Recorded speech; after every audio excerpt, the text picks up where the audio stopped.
Por exemplo, às vezes um médico receita um determinado antibiótico, como é o caso do antigo antibiótico, a penicilina, utilizada para salvar tantas doenças, não é?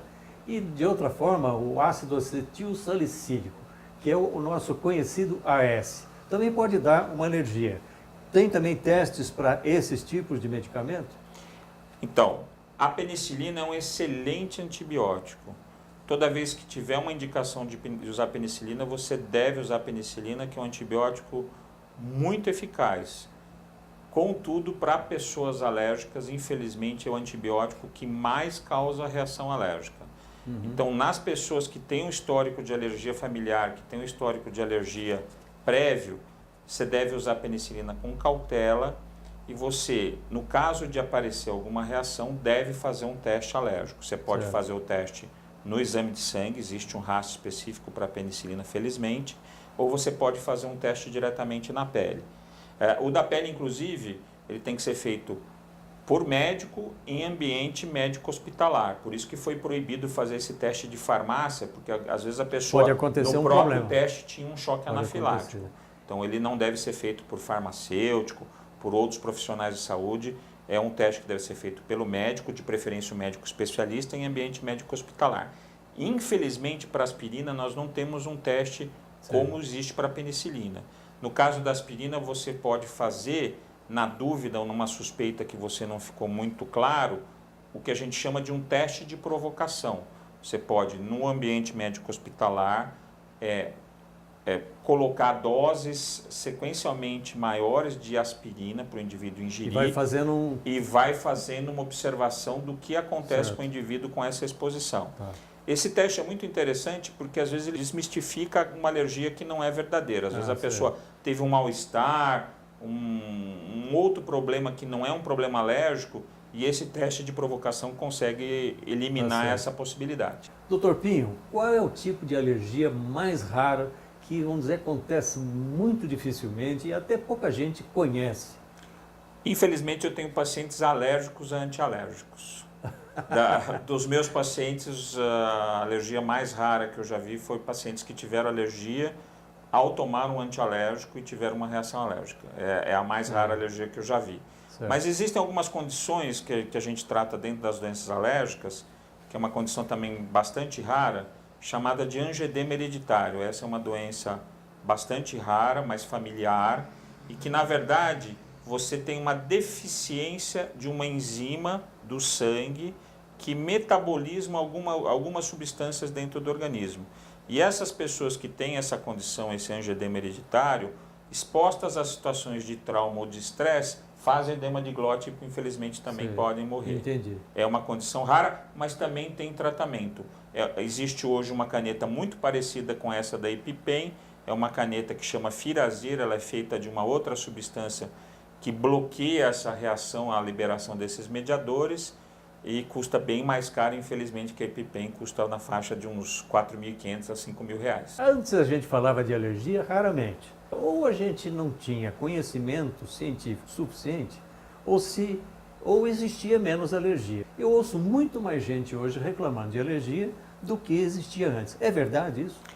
É verdade. Antigamente se fazia menos diagnóstico de doenças alérgicas e você tinha um subdiagnóstico que vem melhorando no tempo, as pessoas estão mais atentas para esse tipo de condição, mas isso é mundial. Já foi demonstrado por estudos epidemiológicos de incidência e prevalência que as doenças alérgicas estão aumentando no mundo todo. E isso com certeza é uma mistura de estilo de vida, de hábitos de alimentação, ambiente, de atividade física, sedentarismo, de exposição ambiental, de limpeza do ambiente e com certeza de fatores externos a tudo isso que entram aí os poluentes e outras coisas que a gente não consegue ter, infelizmente, controle. O que uma pessoa que já sabe que tem alergia ou tem sintomas de alergia, quais os cuidados que ela deve ter para, sabendo que ela tem isso, evitar que problemas levem a complicações maiores até a morte? A primeira coisa é não ficar absolutamente neurótico com esse tipo de problema, porque a alergia tem tratamento, tem controle e tem cura. Então ela deve procurar um tratamento médico, mas ser mais cauteloso na vida e observar o que não te faz bem, eu acho que é uma coisa que todo mundo pode fazer. Certo. Eu coloco muito claro algumas mulheres que têm o costume de usar cosméticos, bijuterias, joias e outros materiais em contato na pele muito mais comumente do que os homens e acabam desenvolvendo uma alergia e não querem parar de usar aquela substância. Infelizmente, não é parar de usar a substância, é você substituir por uma outra substância que não vai te dar alergia. Certo. E nesse aspecto, por exemplo, da bijuteria, não precisa ser ouro. É só você não ter alguns metais, por exemplo, o níquel, que você não vai ter problema alérgico. Entendi. O aço inox não dá alergia, ele é bastante prático, bem mais barato que o ouro e pode ser substituído no lugar de bijuterias com níquel. Certo. Todo mundo tem alguma espécie de alergia que fala assim, bom, eu não gostei do jeito que eu fiquei, que eu comi aquele alimento, etc. Se eu quiser fazer uma bateria, eu venho aqui no seu consultório e falo, faz uma bateria para mim dos principais problemas que eu possa ter, para eu saber que tipo de alergia eu realmente estou submetido. A alergia, ela vai sempre ser investigada baseado no que a pessoa sente, no que a pessoa se expõe e quais são as principais substâncias dessa exposição que dão aquele tipo de sintoma. Certo.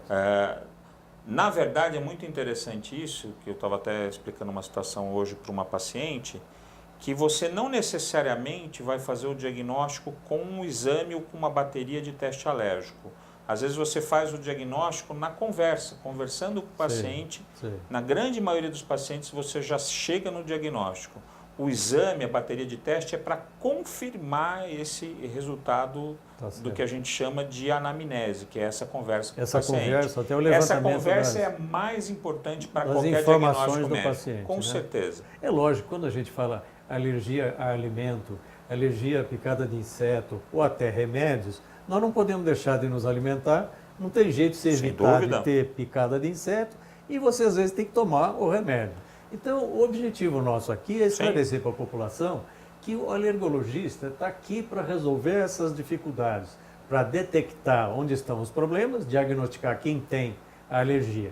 Bom, pessoal, nós falamos de tanta coisa sobre alergia, eu queria agradecer ao Antônio José de Pinho Júnior. Aqui está um grande profissional, a quem eu agradeço por ter nos dado essa entrevista. Obrigado, Pinho. Um grande abraço. Obrigado, Pedro. Um abraço a você e a sua família toda. Obrigado para você também.